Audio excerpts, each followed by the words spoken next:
حكاية عن شاعر يمني مبدع خزن القاف ثم حلق به الخيال فحكم العالم لمدة ساعتين، حرر فيها القدس واتخذ قرارات عديدة.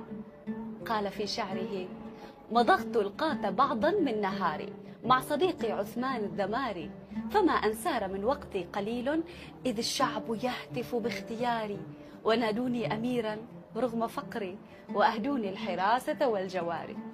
صعدت العرش والوزراء حولي وأصحاب الفخامة عن يساري، فألزمت الرياح تهب شرقا لتحملني إلى دول الجوار، وأغلقت الحدود وكل شبر وأنقذت البلاد من الدمار.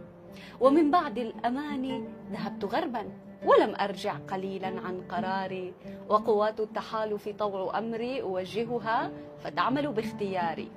جعلت الهند قاعدة لحرب وأرض الترك صرحا للحوار، حكمت على جيوش الغرب قتلا وأسبيت النساء مع الذراري، قهرت الفرس والرومان قهرا وطوقنا عليهم بالحصار.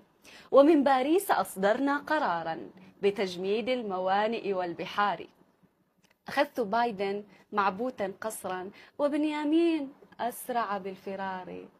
جعلت الروس ترجو أي حل وأمريكا تطالب بالحوار.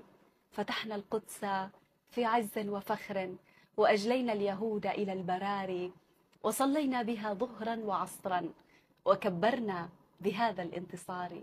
وحوطنا على الأقصى بسور وطهرناه من رجس وعار، ومن ثم اتجهنا في شموخ لتطوير وأحداث حضاري.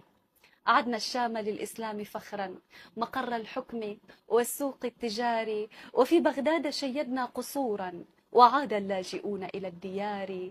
ومن صنعاء أصدرنا بيانا ودستورا لتوجيه القرار.